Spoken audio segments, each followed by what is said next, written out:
Hi, my name's Carys Allen. I go to Charlton School. My favourite subjects are tech and drama. I'm 11. I've got a brother called Jacob and a sister called Hannah.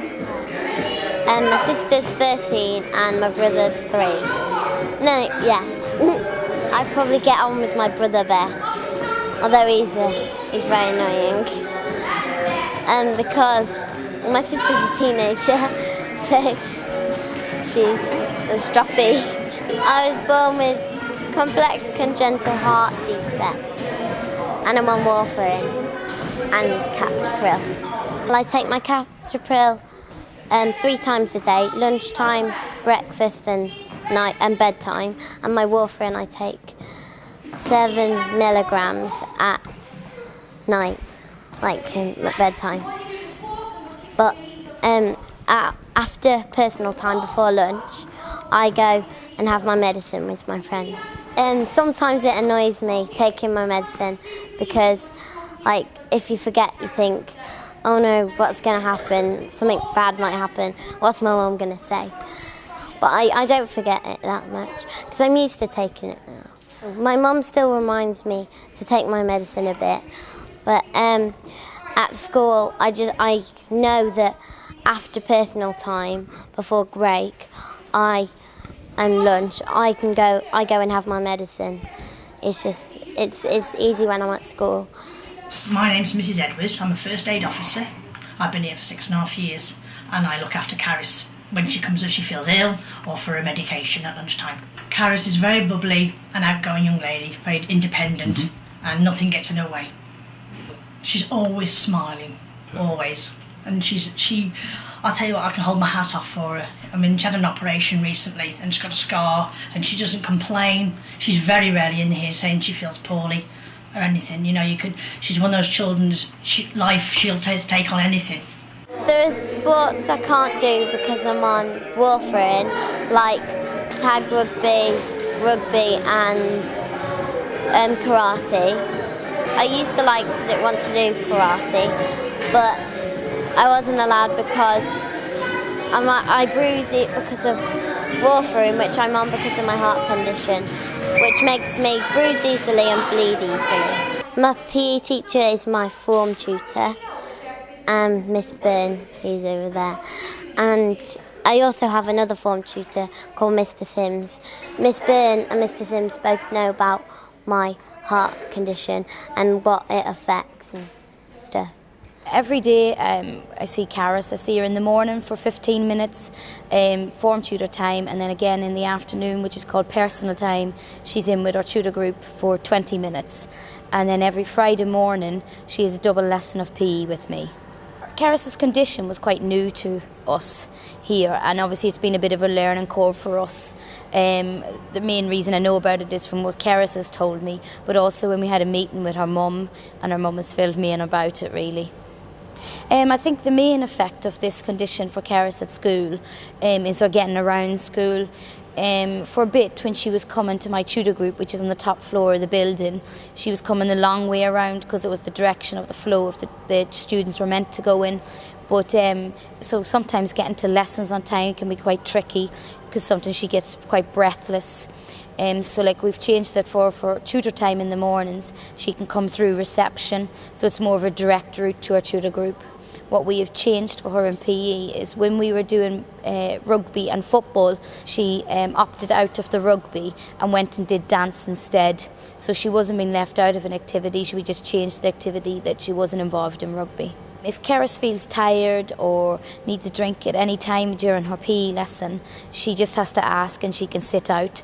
Like for example, at the moment we're doing fitness in PE lessons, when it comes to us doing the bleep test or the Cooper run, she'll get to sit out and have a breather, or not, instead of running it, she could just walk it, just that she still feels that she's involved, but she doesn't have to keep going if she needs to stop. Some of my friends know about my heart condition. Some of my close friends know more than others. Some just know that I've got half a heart, and some know quite a lot, like about my open heart and my catheters.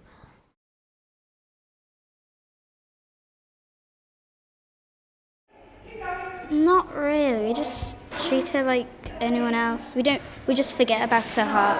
We don't really because we think sometimes if we leave, make her go slower, it might be leaving her out a bit. Treat her like a normal person, like a normal friend, rather than a person with half a heart. My relationship to Carys is why she's in school. I'm like a mum, I guess, really. I will deal with any issues that she's got while she's in school. If there are any curriculum issues or issues with other children, I'm the person that she will come to, and I generally take care of her while she's here. We haven't had a problem. We've done a lot of preparation work, and Mum has been excellent, and she's come in, and we've had several interviews with Mum before she actually came up to school. And before we went out onto a residential course, Mum came in and we met, and we had a good discussion of things that are likely to arise when we've gone away. So I think the preparation work that we've done has really helped her to settle in. We've gone through a medication, we've gone through any problems that she's likely to have if she starts to run out of breath or if she does too much. And when we were going away, we looked at how much medication she had, how often she should have it, should she have an infection, we had antibiotics. And basically anything that crops up like that, we tend to sort of plan in advance for, really. I went into school the term before she started, so that I could talk to the people who were going to be most in charge of Carys's pastoral care. I sent in some information, about 4 pages of notes on what was the matter with Carys, what operations she'd had, and what things she found difficult, and then went in and spoke to the person who was the head of house and also the person who was going to look after her medically, who's a school nurse, and was able to talk with them about the detail about Carys's condition. And they say that happened the term before, so that they were well prepared and they'd already thought about what was going to happen before she started. The teachers were very interested in what Carys's conditions were and wanted to know how they could make sure that she was safe. There was a certain amount of, well, we've got children with all sorts of different things at this school, everything will be fine. I did have to spend a bit more time explaining that Carys is so in some ways more difficult because she looks very well and she behaves very normally. And so it's a little bit more difficult for staff to realise that actually there's other things going on under the surface, and they've got to be aware of the warfarin and her stamina levels.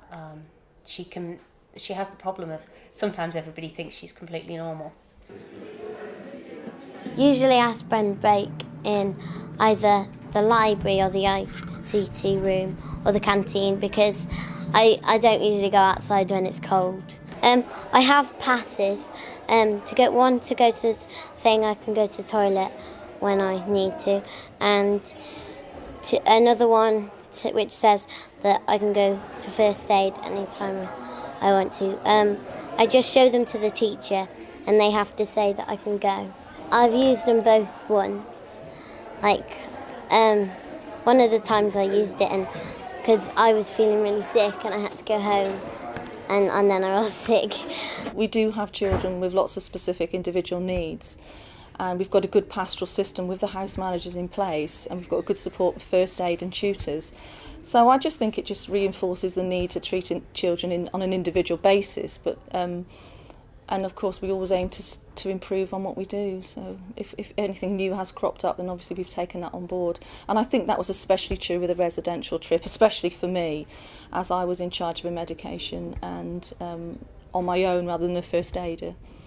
We do have consultation days, obviously, with the tutors, and I think if Mum and Dad came in then, they could obviously discuss anything like that. The other meetings that we've held, like I said, on the residential trip, we did have a meeting especially for that, and to discuss any issues that might arise. If there's an issue that crops up, then we're always available to deal with that, and obviously we appreciate the support from home, and we appreciate them coming in and telling us what we need to be doing, really, to support her correctly. Sometimes I miss a bit of time off school for hospital appointments, but my mum usually books them for after school, which is quite annoying because I want them during school time so I can miss lessons. I used to have blood tests at the hospital every like 2 weeks, but now I have one of the machines to do my blood tests at home, so I can do it in the morning at home.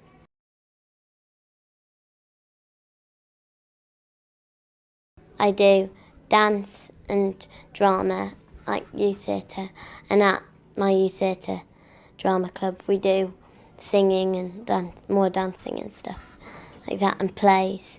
Yeah, that's on a Wednesday after school, and because we're doing a performance soon, it's on Sundays as well. The dress rehearsal's on Sunday. I do guitar lessons every Friday, and they're quite well. They're quite good. I have a good teacher.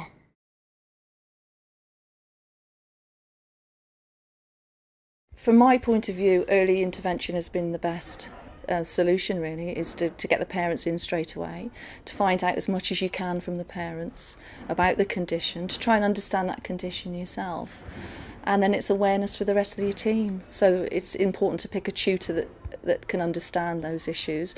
And with Carys, we've put them with a PE teacher, because it's the PE that's going to be, if there is going to be a problem, it's most likely happen in PE. So that's developed a good understanding of both the tutor and the PE teacher. And just make sure that your school has an awareness of what is going on. And the earlier intervention you can do that, the better. Plan ahead if you know there's sports days coming up, or if you've got trips, and just make sure that everybody's aware fully of the situation. Never leave anything to chance, really.